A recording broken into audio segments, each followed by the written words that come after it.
Oi pessoal, aqui é o professor Maxwell de História da Arte. Hoje eu vou dar aula para o sétimo ano. O nosso assunto de hoje a gente vai falar sobre a arte romântica. Na última aula que a gente teve, a gente falou da arte neoclássica, falando da arquitetura, falando das esculturas. Hoje nós vamos falar da pintura, da arte romântica, que vai acontecer no período do século XVIII, onde vários fatores históricos vão acontecer nesse período, entre eles a Revolução Francesa, tá? E também vai aparecer as ideias iluministas. E no meio disso tudo vai nascer aí a arte romântica. O romantismo se opôs à arte neoclássica, buscava libertar-se das regras da academia e da necessidade de imitação da natureza. O movimento, que ganhou força na França e na Inglaterra, propôs uma alternativa ao mundo ordenado, como se desejava no neoclassicismo, incorporando a arte e as noções de descontrole e imprevisibilidade. Eu, por exemplo, vou citar aqui alguns artistas que fizeram parte dessa arte romântica. Por que fala romântica?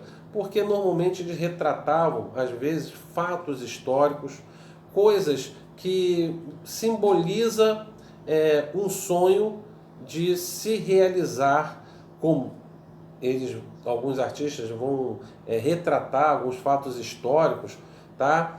E mostrando nisso, por exemplo, a parte romântica da coisa toda, tá? Vamos lá, vamos falar de um dos artistas, por exemplo, Theodor Géricault, tá? Ele nasceu em 1791 e morreu em 1824.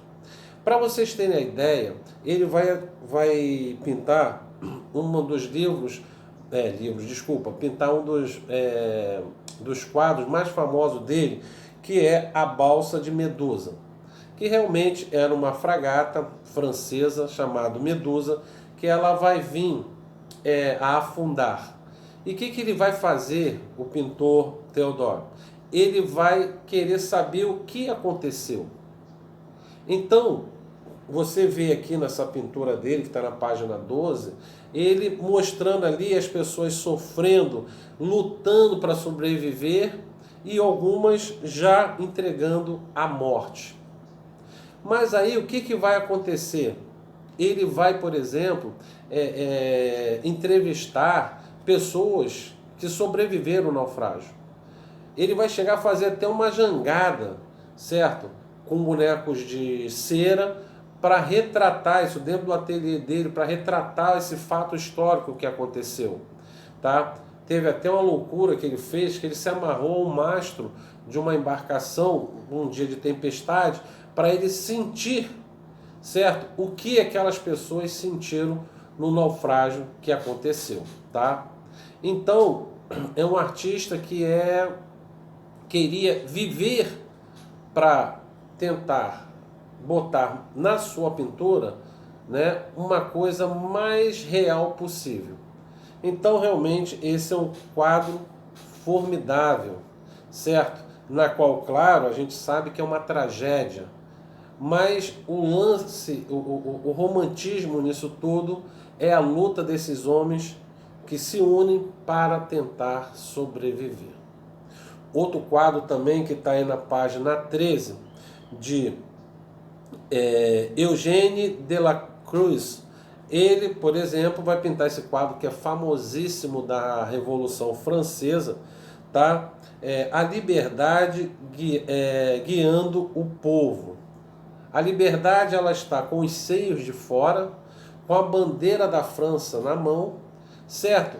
E comandando todo o povo para se livrar daquela opressão do período absolutista, tá? Então, não tem mais nada romântico do que isso. Você vê a liberdade comandando o povo para ser feliz, para se libertar da opressão do absolutismo.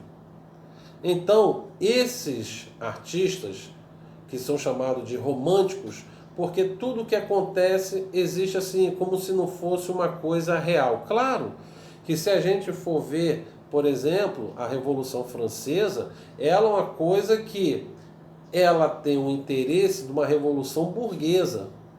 Mas existe muitos aqueles do povo que participou da revolução tinham um sonho de um país melhor. E isso tudo simboliza aí a liberdade, carregando a bandeira da França e comandando o povo, né, francês, a liberdade do poder absolutista, tá? Eu vou passar um vídeo para vocês do pintor Francisco de Goya, tá? E espero que vocês gostem desse artista. Veja o vídeo aí.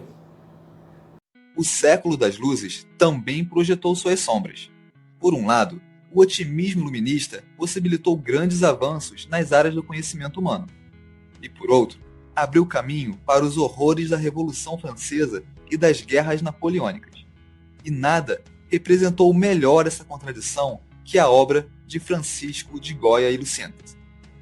Oi, eu sou Alex, e no Super Leituras de hoje vou falar sobre a biografia desse que foi o maior artista espanhol em atividade durante a passagem do século XVIII para o XIX. Goya nasceu em 30 de março de 1746 em Saragoça, mais precisamente no povoado de Fuendetodos. Filho de um dourador de retábulos e da herdeira de uma decadente família da nobreza rural local, viveu sempre em condições econômicas precárias, como comprova um documento escrito por ocasião da morte de seu pai, que revelava: não fez testamento porque não tinha o que deixar. Já aos 5 anos, iniciou seu aprendizado artístico. Aos 12, tornou-se aprendiz de José Luzán, que ainda se valia do quase inexistente estilo barroco, e que, segundo Goya, foi quem ensinou os princípios do desenho. Em 1763, aos 17 anos, começou a empreender uma série de viagens a Madrid para participar do concurso anual da Academia de São Fernando, tentando, sem sucesso, ganhar uma bolsa de estudos na Itália. Apesar do fracasso, foi durante esse período, que durou até 1770, que ele estreitou laços com Francisco Bayeu, que seria seu mestre, amigo e cunhado, e Anton Mengs, prestigiado artista neoclássico da corte de Carlos II, com quem pôde aperfeiçoar seus conhecimentos sobre desenho e luz e sombra. E pouco tempo depois, entre 1772 e 1774, ele se consagrou como um dos melhores pintores espanhóis da época, quando pintou os vivamente coloridos murais sobre a vida da Virgem Maria. Em 1773, casou-se com Maria Josefa Bayeu. E em 1775, mudaram-se para Madrid, para morar na residência de seu cunhado Francisco, que lhe conseguiu um emprego na Real Tapeçaria de Santa Bárbara. A partir daí, passa a receber diversas encomendas, e apesar de seu estilo inovador gerar certo desconforto, conseguiu achar um meio termo, fazendo concessões ao realizar obras religiosas, como se observa em seu Cristo Crucificado, de 1780, que lhe garantiu o ingresso na Academia de São Fernando. Por outro lado, como retratista, não cedia, e seu naturalismo chegava a ser brutal, ainda assim, agradava a clientela. Desde então, o artista passa a ser extremamente requisitado e se torna o pintor mais importante de toda a Espanha, passando a frequentar a corte, estabelecendo relações de amizade com o próprio rei Carlos III, que retratou inúmeras vezes. O que o levou a afirmar: dos reis para baixo, todos me conhecem. E de fato, pouco tempo após a morte de Carlos III, em 1788, Goya foi nomeado pintor de Câmara por Carlos IV. Apesar de trabalhar para o Estado monárquico, Goya aderia em silêncio aos ideais do iluminismo e via com bons olhos as notícias que recebia sobre a Revolução Francesa. Em 1792, Goya contraiu uma doença que o deixou à beira da morte e que custou sua audição. Não totalmente recuperado, porém ativo, em 1795 foi nomeado diretor de pintura da Academia de São Fernando. No mesmo ano, estabeleceu amizades com os duques de Alba e, segundo se suspeita, após a morte do duque, sua relação com a duquesa foi além da amizade.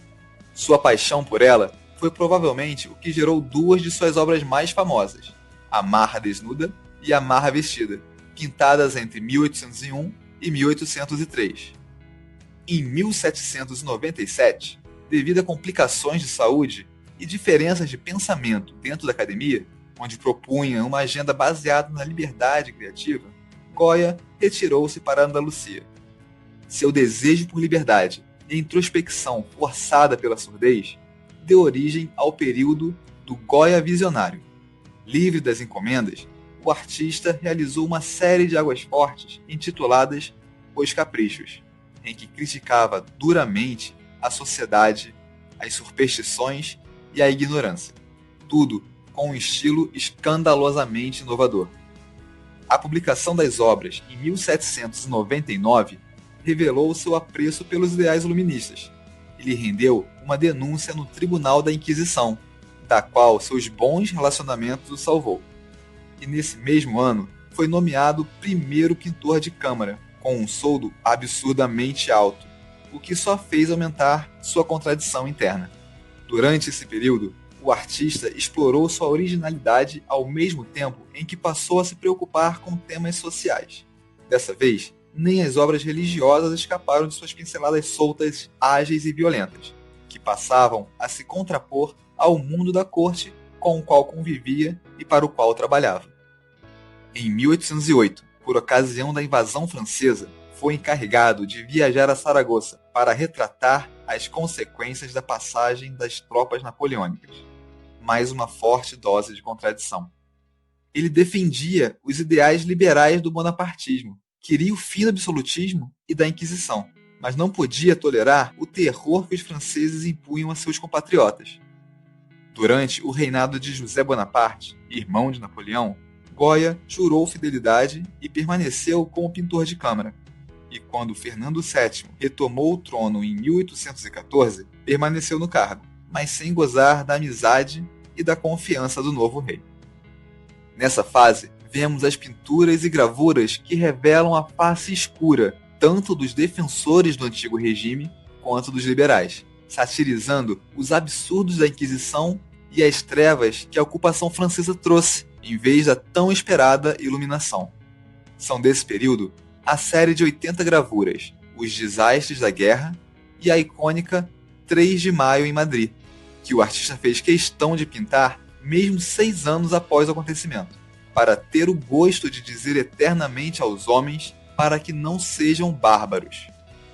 O artista ainda empreendeu nos muros de sua propriedade, a Quinta del Sordo, a série Pinturas Negras, que anteciparia em mais de um século o surrealismo.